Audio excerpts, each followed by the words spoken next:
बिस्मिल्लाहिर्रहमानिर्रहीम अस्सलाम वालेकुम। आज के लेक्चर में डिस्कस करेंगे क्यूएम में chapter number 3, mathematical progression. Mathematical progression, sequence या सीरीज एक ही बात है।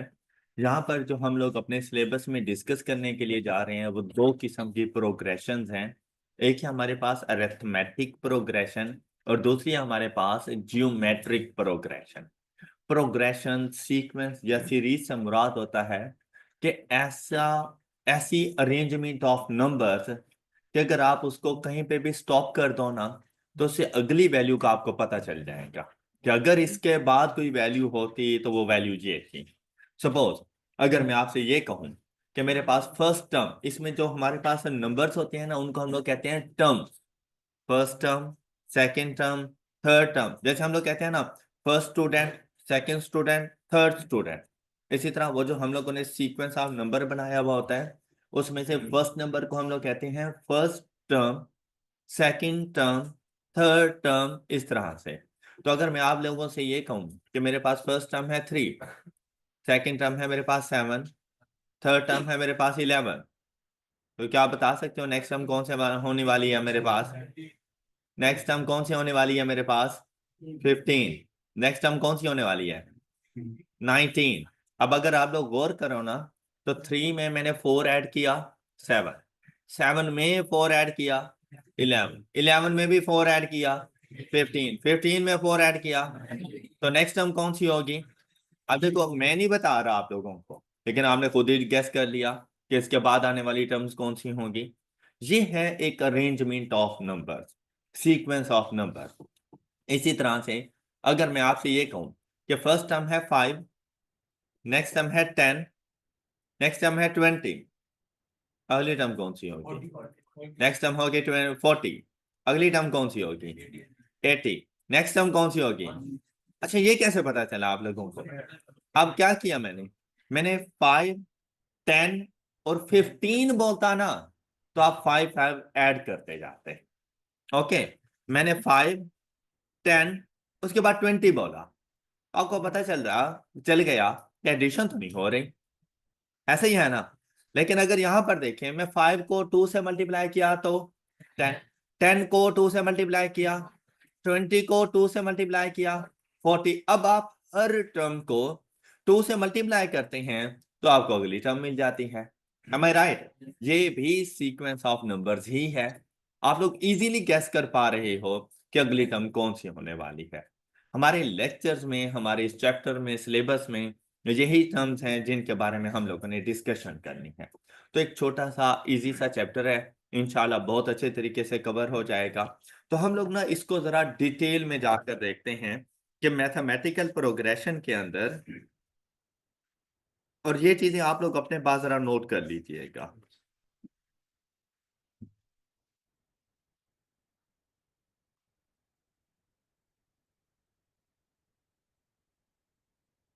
Mathematical progression,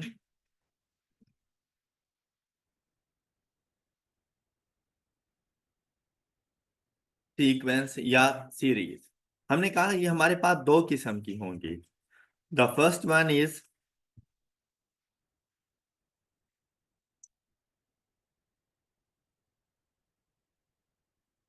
arithmetic progression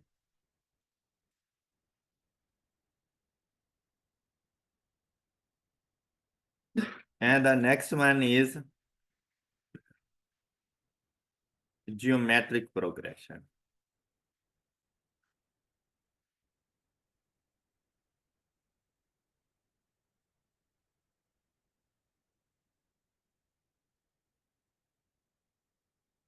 Arithmetic progression and geometric progression.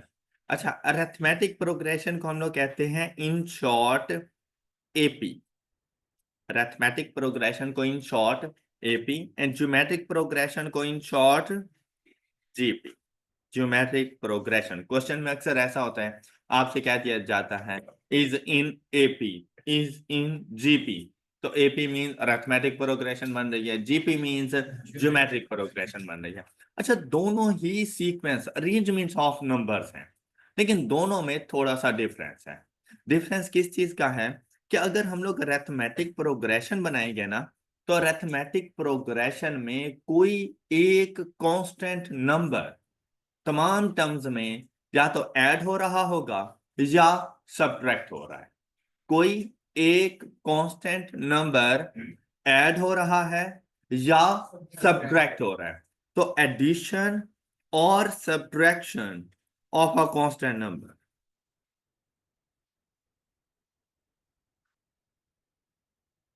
Addition और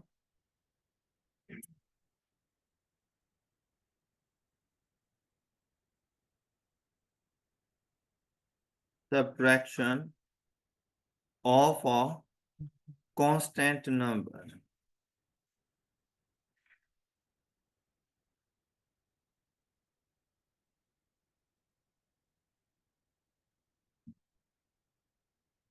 in previous term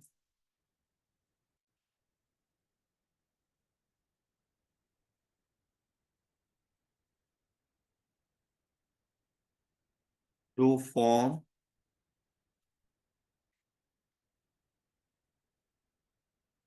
new term।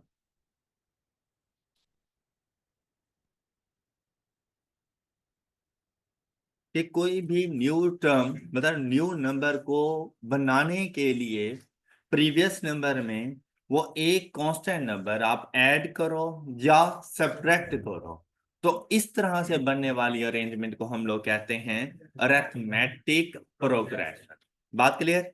अब देखें, जैसे अब एग्जांपल के तौर पर अगर हम लोग यहाँ पर कोई भी एक प्रोग्रेशन ले लें, फॉर एग्जांपल मेरे पास एक प्रोग्रेशन की फर्स्ट टर्म है 5। अच्छा, आपको 5 से नहीं पता चलेगा कि मैं क्या करने वाला हूँ, सिर्फ 5 से नहीं पता चलने वाला आपको। फिर मैं यहां पर अगर नेक्स्ट टर्म लिख लूं 10, अच्छा फर्स्ट टू टर्म से भी आपको कभी नहीं पता चलने वाला, कि जब तक मैं ना बताऊं कि अरिथमेटिक प्रोग्रेशन है या ज्योमेट्रिक, कभी भी टू टर्म से नहीं पता चलेगा। तो इसको आइडेंटिफाई करने के लिए एटलीस्ट 3 टर्म्स होनी चाहिए। तो अगर मैं इसके साथ जहां पर लिख दूं 15, अब कंफर्म हो गया है कि अरिथमेटिक प्रोग्रेशन है।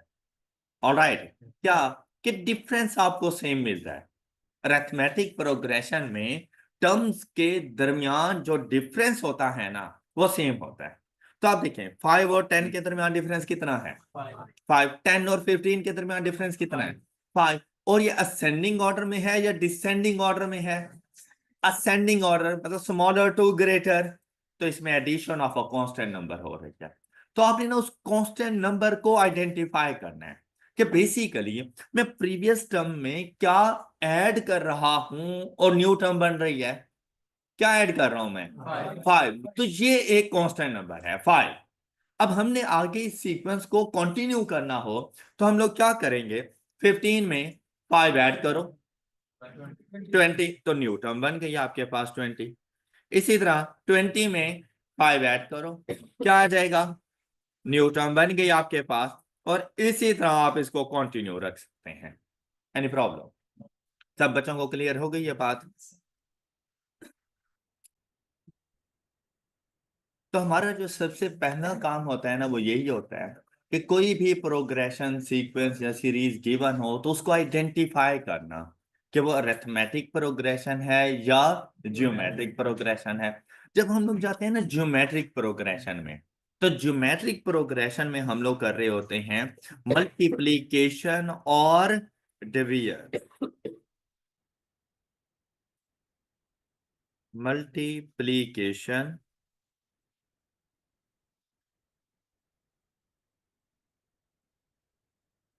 और डिवीजन।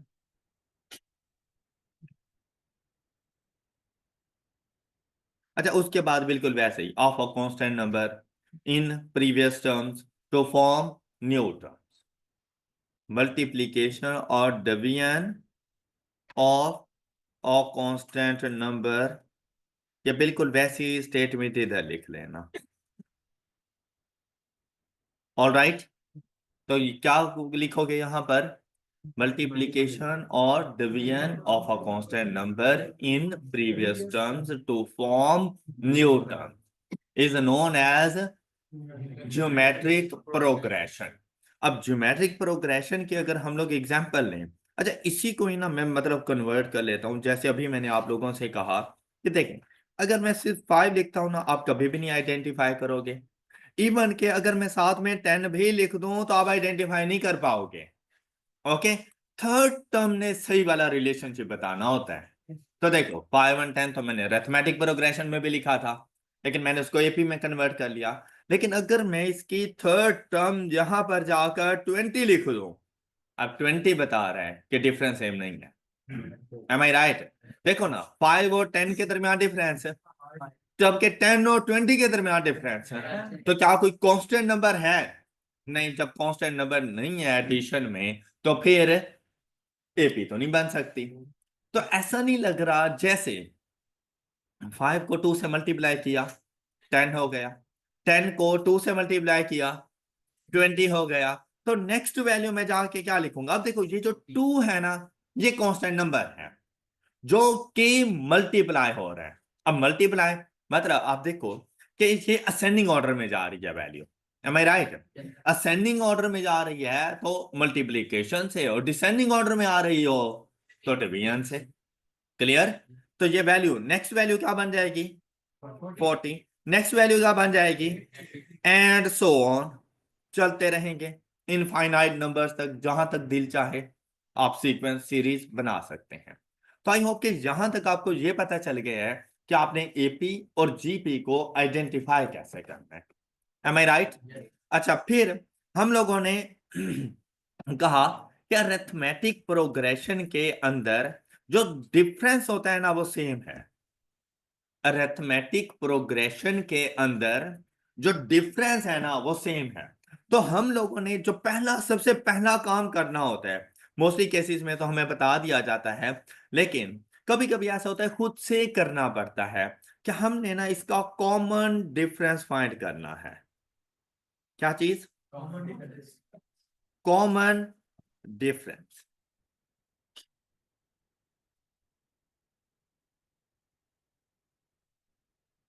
और हम इसको डिनोट कर रहे होते हैं स्मॉल डी के साथ। कॉमन डिफरेंस को हम लोग डिनोट कर रहे होते हैं स्मॉल डी के साथ। अच्छा, डिफरेंस फाइंड करना है, ये बेसिकली वो कांस्टेंट नंबर है जो आप लोग ऐड या सब्ट्रैक्ट कर रहे हो, आपने वो फाइंड करना है। ये वो कांस्टेंट नंबर है जो आपने ऐड या सब्ट्रैक्ट किया हुआ होता है। अच्छा, अगर मैं इसी एग्जांपल में आपसे पूछूं कि भाई कॉमन डिफरेंस क्या है, अब देखो बेसिकली मैं आपसे डिफरेंस पूछ रहा हूं, लेकिन वो तमाम टर्म्स के दरमियान डिफरेंस एक जैसा है, इस वजह से हमने उसको क्या कह दिया? Common difference. कि तमाम टर्म्स के दरमियान आने वाला डिफरेंस एक जैसा है, इसलिए हमने उसको कॉमन डिफरेंस का नाम दे दिया। और ये बेसिकली वो कांस्टेंट नंबर है जिसकी हम लोगों ने डेफिनेशन में जिक्र किया था, जो हम लोगों ने ऐड या सब्ट्रैक्ट करना होता है टर्म्स के दरमियान। तो हमने ये आइडेंटिफाई करना है कि इसमें कौन सा कांस्टेंट नंबर हम ऐड या सब्ट्रैक्ट कर रहे हैं। तो यहां पर देखें हमारे पास वैल्यू क्या आ रही है, यहां पर क्या वैल्यू आ रही है हमारे पास? 5। अच्छा, क्या आप बता सकते हैं आपको इस 5 का पता कैसे चला? 10 - 5। क्या जरूरी था कि आप 10 - 5 ही करते? क्या आप 15 - 10 भी कर सकते थे? आप 20 - 15 भी कर सकते थे? मतलब ऐसा नहीं लग रहा जैसे कोई भी टर्म उसमें से उसके प्रीवियस टर्म माइनस कर दो तो कॉमन डिफरेंस आ जाएगा। ऐसे ही है ना? तो अगर कॉमन डिफरेंस फाइंड करने के लिए मैं यहां पर आपसे ये कहूं, जर्नली हम लोग जरा बात करने जा रहे हैं कि मेरे पास ना 3 टर्म्स हैं, ए, बी एंड सी। लेकिन अब ए बी सी से तो आपको नहीं पता चलेगा कि ये पी है, जीपी है, सीक्वेंस है भी या नहीं है। तो मुझे आपको बताना पड़ेगा कि is in AP, is in. जब मैंने आपको बता दिया कि इज इन एपी, मतलब ये अरिथमेटिक प्रोग्रेशन है। अरिथमेटिक प्रोग्रेशन है तो इनके दरमियान डिफरेंस सेम होगा। अब अगर मैं आपसे कहूं कि मुझे कॉमन डिफरेंस की वैल्यू बताओ, तो आप मुझे क्या वैल्यू बताओगे? आप मुझे क्या वैल्यू बताओगे? देखो भाई, ए माइनस बी नहीं करना, ए माइनस बी नहीं करना। मतलब मैं यहाँ पे 5 - 10 तो -5 आ जाएगा। तो वो तो ये बताएगा कि जैसे मैंने माइनस करना है, 5 में से -5 करूं तो आंसर तो 0 आना चाहिए, जबकि मैंने क्या लिखा हुआ है यहाँ पे 10। तो इस बात का ख्याल रखना है। तो डिफरेंस कैसे फाइंड करना है कि फर्स्ट टर्म के अलावा, फर्स्ट टर्म नहीं पिक कर सकते क्योंकि उससे प्रीवियस कोई टर्म नहीं है जिसके साथ मैं कंपैरिजन कर सकूं। तो फर्स्ट टर्म के अलावा आपने कोई सी भी टर्म चूज करनी है और उसका डिफरेंस मतलब उसको माइनस कर देना है उसकी प्रीवियस टर्म के साथ। तो आप लोग क्या करोगे? अब यहां पर ए बी सी में कॉमन डिफरेंस फाइंड करना हो तो आप मुझे क्या कहोगे? बी माइनस, तो आपको एक कांस्टेंट नंबर मिल जाएगा। एम आई राइट? तो जरूरी था कि आप बी माइनस ए ही करते? क्या कर सकते थे आप यहां पर? सी माइनस बी भी कर सकते थे। क्या दोनों का आंसर डिफरेंट होगा? नहीं, इक्वल है। तो हम लोग यहां पे कर दें कि बोथ आर इक्वल। ऑलराइट। और ये सबसे इंपॉर्टेंट फार्मूला है कि आपको अरिथमेटिक प्रोग्रेशन एमसीक्यूज के अंदर 3 टर्म्स देगा, कोई सी भी 3 टर्म्स, उसमें ना कुछ मिसिंग वैल्यूज होंगी और आपसे कहेगा कि वो मिसिंग वैल्यू फाइंड करके दो और साथ में बता देगा कि these terms are in AP. It means that कि उनके दरमियान कॉमन डिफरेंस सेम है। तो आपने जो फार्मूला अप्लाई करना है कि सेकंड टर्म में से फर्स्ट टर्म को माइनस कर देना is equal to third term में से सेकंड टर्म माइनस कर देना, और जाकर जो भी मिसिंग वैल्यू हो या जो कोई भी मिसिंग टर्म हो वो आप लोगों ने जाके फाइंड कर लेनी है। किसी को कोई डाउट? All clear? अच्छा, अब हम लोग चलते हैं जरा ज्योमेट्रिक प्रोग्रेशन की तरफ। तो अगर यहां पे गौर करें ना तो ज्योमेट्रिक प्रोग्रेशन में आपको डिफरेंस सेम नजर नहीं आ रहा। तो जब सेम नहीं है तो फिर कॉमन डिफरेंस तो नहीं हो सकता। तो ये याद रखिएगा कि कॉमन डिफरेंस सिर्फ अरिथमेटिक प्रोग्रेशन में है, ज्योमेट्रिक प्रोग्रेशन में कॉमन डिफरेंस नहीं होता। All right? किसी को कोई डाउट? तो ज्योमेट्रिक प्रोग्रेशन में क्या होता है? ज्योमेट्रिक प्रोग्रेशन के अंदर हमारे पास कॉमन रेशो पाई जाती है। ज्योमेट्रिक प्रोग्रेशन में हमारे पास कॉमन रेशो पाई जाएंगी।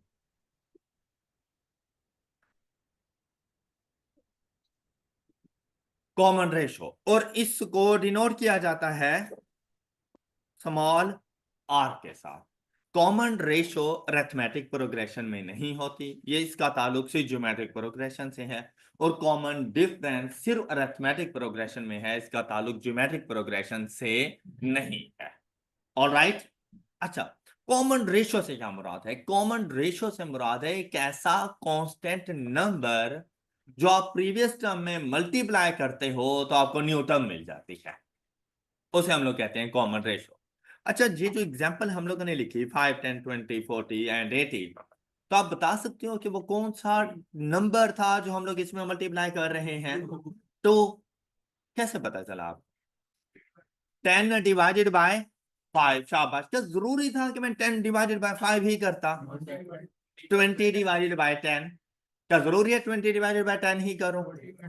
40 डिवाइडेड बाय, तो अगर मैं आपको यहां पर ये कह दूं कि मेरे पास A B C is in now geometric progression, तो आप मुझे आर की वैल्यू कैसे फाइंड करके दोगे? कि अगर मैंने कॉमन रेशियो इसमें फाइंड करना हो तो आप मुझे क्या कहेंगे कि आर की वैल्यू मैं कैसे फाइंड करूं? अब देखो, यहां पर भी आप फर्स्ट टर्म नहीं ले सकते क्योंकि उससे प्रीवियस कोई टर्म नहीं है। तो फर्स्ट टर्म के अलावा कोई भी टर्म पिक कर लो, जैसे हमने बी को पिक किया और इसको डिवाइड कर देना उसकी, तो आपको कॉमन रेशो मिल जाएगी। अब अगर आप लोग देखें, मैं 10 डिवाइडेड बाय 5 करूं तो आंसर 2, मैं 20 डिवाइडेड बाय 10 करूं तो आंसर 2, अगर मैं 40 डिवाइडेड बाय 20 करूं तो भी आंसर 2। अब ऐसा नहीं है जैसे 2 कांस्टेंट नंबर, सेम सेम, इसलिए इसको कॉमन रेशो बोला हमने। और इसी तरह अगर इसको इक्वल करूं किसके? सी ओवर बी के। अब ये फार्मूला भी यूज हो सकता है कि आपको थ्री टर्म्स दी जाएंगे, उसमें कुछ ना कुछ मिसिंग वैल्यूज होंगी और आपसे कहा जाएगा is these three terms are in geometric progression, find the missing value. तो ऐसी सिचुएशन में आपने याद रखना है कि अगर ये ज्योमेट्रिक प्रोग्रेशन में है तो इसके दरमियान रेशो की वैल्यू सेम होगी, और आप लोगों ने फिर ये वाला फार्मूला अप्लाई कर देना है कि B upon A is equal to C upon B. Any doubt? All clear? अच्छा, अब ना हम लोग सिर्फ इसमें से अरिथमेटिक प्रोग्रेशन के ऊपर आते हैं कि हम लोग जब इसमें कॉमन डिफरेंस फाइंड कर लेते हैं ना, जो आपको क्वेश्चन गिवन होगा, क्या आपको ना एक सीक्वेंस बना के दे देगा। जैसे यहां पर देख लेते हैं, हमारे पास सीक्वेंस है 5, 10, 15, 20, 25। 3 4 5 टर्म्स आपको खुद बता देगा और आपसे कहेगा find its 20th term, find its 30th term. मतलब वो कहता है 3 4 5 टर्म्स तो ये हैं, अगर मैंने जंप कर जाना हो डायरेक्ट 20th टर्म पर, तो 20th नंबर पर इसकी कौन सी टर्म आएगी। अब एक मेथड तो ये है कि बैठ जाओ 5 10 15 20 25 30 35 है, और दूसरा मेथड क्या है, थोड़ा स्मार्ट वर्क, फार्मूला अप्लाई कर दो और आपको फिर चाहे 200th टर्म ही क्यों ना कहे विद इन सेकेंड्स फाइंड करके दे दोगे, फिर आपको काउंट करने की जरूरत नहीं पड़ेगी। तो इसे हम लोग कहते हैं nth टर्म। nth से मुराद एनी नंबर ऑफ टर्म। तो मुझसे 10th टर्म पूछो, 15th टर्म पूछो, 20th टर्म पूछो, 50th टर्म पूछो, मैं फौरन से बता दूंगा। तो अरिथमेटिक प्रोग्रेशन में अब हम लोग डिस्कस करने जा रहे हैं कि अगर हमने इसमें किसी भी नंबर की टर्म को फाइंड करना हो जिसे हम लोग कह रहे हैं nth टर्म, तो हम लोग कैसे फाइंड करेंगे nth term. nth term means any number of term. nth से मुराद वो नंबर ऑफ टर्म होगा जो हम लोगों ने फाइंड करना होगा। nth टर्म फाइंड करने के लिए अच्छा इसको ना जरा हम लोग एक सीक्वेंस के साथ लेके चलते हैं ताकि आपको एक आसानी से ना चीज समझ आ सके। जैसे हमारे पास सीक्वेंस था 5। अच्छा यहाँ पे थोड़ा सा फोकस कर लेना, बाद में लिख लेना, उसके लिए मैं टाइम दे दूंगा, लेकिन अभी थोड़ा सा फोकस कर लेना इधर।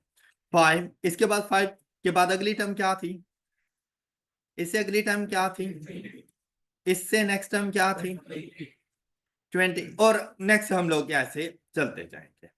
अच्छा, ये जो फर्स्ट टर्म होती है ना, वो चाहे अरिथमेटिक प्रोग्रेशन में हो चाहे ज्योमेट्रिक प्रोग्रेशन में हो, उसको हम लोग डिनोट करते हैं ए से।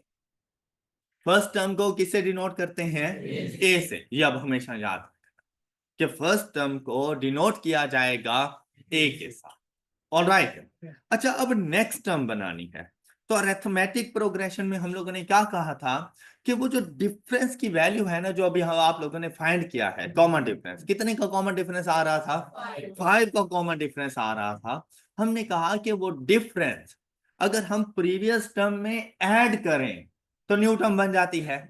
जैसे आपको 5 का पता चल गया तो 5 में जैसे ही 5 ऐड किया तो न्यू टर्म बन नहीं गई 10। तो अगर मैं आपसे ये कहूं कि मेरी फर्स्ट टर्म है ए, तो अगली टर्म कैसे बनाएंगे, ए प्लस। अब क्या हमेशा कॉमन डिफरेंस 5 होगा? तो जब जर्नल वे में बात कर रहे हैं तो हम क्या कहेंगे कि भाई फर्स्ट टर्म में अगर तुम डी को ऐड कर दो तो नेक्स्ट टर्म बन जाएगी। एम आई राइट? एम आई राइट? ऐसे ही किया ना हम लोगों ने कि फर्स्ट टर्म में जिसे हमने ए कहा उसमें उसके कॉमन डिफरेंस को ऐड किया तो न्यू टर्म बन गई। तो अगर मैं यहां पर मौजूद होऊंगा तो फर्स्ट टर्म ए, तो सेकंड टर्म कैसे बनेगी, ए प्लस डी। अब फिर जब थर्ड टर्म के लिए हम लोग गए तो फिर ए प्लस, मतलब अब आप लोगों ने 10 में ऐड किया कॉमन डिफरेंस तो 15 बन गया था। एम आई राइट? तो अब क्या करना है, सेकंड टर्म में अगर डी ऐड कर दो। अब सेकंड टर्म क्या है आपके पास, ए प्लस डी, यहां तक लिखिए मैंने second term. Alright, third term बनाने के लिए क्या करूं, एक डी और इसमें ऐड कर दो, तो अब ये थर्ड टर्म बन गई। क्या ऐसा नहीं है जैसे 5 फर्स्ट टर्म प्लस 5 एक मर्तबा डी प्लस 5 दूसरी मर्तबा डी इज इक्वल टू 15। बात क्लियर, कोई डाउट? गुड। तो फोर्थ टर्म अगर मैंने बनानी हो तो वो मेरे पास कैसे बनेगी फोर्थ टर्म? सिंपल सा है ना, third term plus D. Fourth term बनानी हो तो प्रीवियस टर्म लो, प्रीवियस टर्म कौन सी है, थर्ड टर्म, उसमें क्या करो, एक डी को ऐड कर दो। तो यहाँ पे क्या लिखूंगा, ए प्लस डी प्लस, अच्छा यहां तक लिखी मैंने थर्ड टर्म।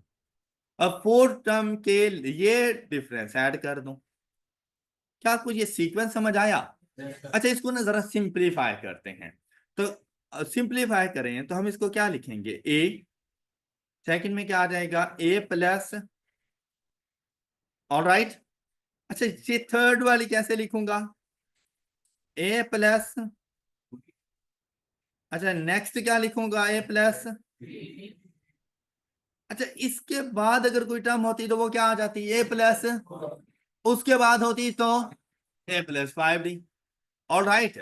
अच्छा ये देखो, ये जो ए है ये तो है आपके पास फर्स्ट टर्म, ये आ गई आपके पास फर्स्ट टर्म, ये सेकंड टर्म, ये थर्ड टर्म, ये, अच्छा जरा मेरी बात गौर से सुनना, ऐसा नहीं लग रहा कि अगर मैं फोर्थ टर्म में हूं तो डी के साथ 3 को मल्टीप्लाई कर रहा हूं, थर्ड टर्म में हूं तो डी के साथ 2 को मल्टीप्लाई कर रहा हूं, सेकंड टर्म में हूं तो डी के साथ 1 मल्टीप्लाई कर रहा हूं।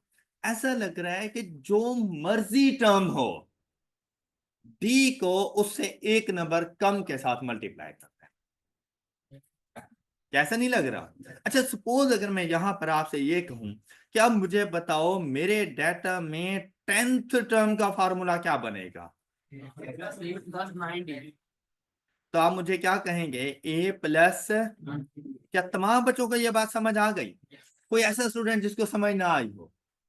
अच्छा अगर मैं आपसे यहां पर यह कह दूं कि भाई मेरे पास nth टर्म का फार्मूला क्या बनेगा, हाँ जी, nth टर्म का फार्मूला क्या बन जाएगा, ए plus n minus 1D।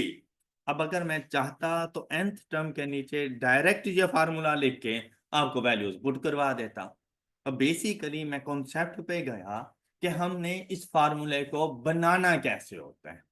Alright, ये थी इस फार्मूले की फॉर्मेशन कि इस तरह से ये फार्मूला काम कर रहा होता है। तो nth टर्म का फार्मूला हमारे पास अरिथमेटिक प्रोग्रेशन में क्या आंसर आएगा, a plus n minus 1 into D. अब a से मुराद first term of the progression, n से मुराद कौन सी टर्म आपने फाइंड करनी है उसका नंबर, और डी से मुराद उस प्रोग्रेशन में डिफरेंस क्या है, कॉमन डिफरेंस क्या है। अब मुझे बताओ अगर मैं आपको ये टर्म दे रहा हूं 5 10 15 20, ये सीक्वेंस मिला, कौन सी टर्म जाके हम फाइंड करें? अब कोई भी टर्म आप कहोगे ना इजीली फाइंड हो जाएगी, कोई भी नंबर बोलो, 16th, 16, सपोज अगर मैं यहां पे लिखूं 16th टर्म,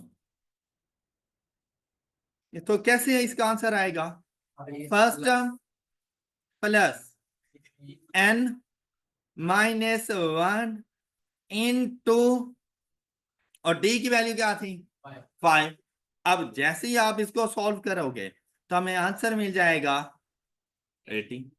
तो 16th term of the progression is 80, easily जाके फाइंड कर लिया हम लोगों ने। Any doubt?